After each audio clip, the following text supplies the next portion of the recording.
So recently I was talking to a lady who told me she went to her doctor and the doctor said, you have visceral fat and it's dangerous and you need to go on a diet. But he didn't really tell her exactly what diet to go on. So let's just talk about the dangerous fat, okay? It's called visceral fat. But let me just show you the mechanism of how you get there in the first place. So you have this high insulin, okay? Insulin is a fat-making hormone. It's a fat-storing hormone. In the presence of just a little bit of insulin, you will not burn fat because it prevents the burning and the utilization of fat. And what triggers this is dietary sugars and carbs, frequent eating, omega-6 fatty acids like corn oil, soy oil, GMO, stress, and there's a whole list of other things as well, but these are really important things to know about. 65% of the population is pre-diabetic. So they may not have high sugars yet, like excessively high, but their sugars are starting going higher. But I think even a greater percentage of people have a higher amounts of insulin because this is what comes right before the prediabetes. Okay, so you have high insulin and you can have a whole chain of effects from belly fat to high cholesterol to high blood pressure to inflammation to brain fog.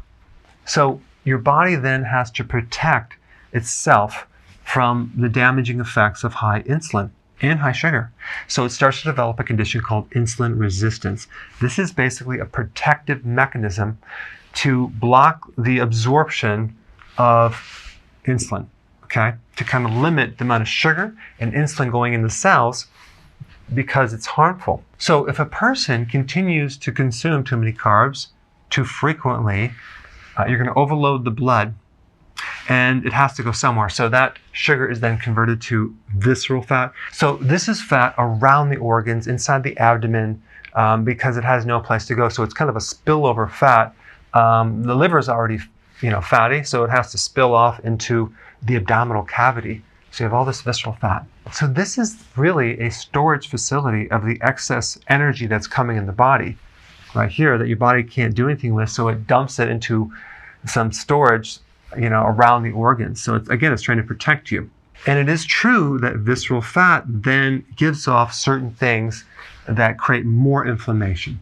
That's true. This is why they tell you obesity is a risk factor for diabetes, heart disease, high blood pressure, metabolic syndrome, cancer, because visceral fat gives off inflammatory compounds, which then worsen insulin resistance, which then causes more visceral fat. So it's a vicious cycle.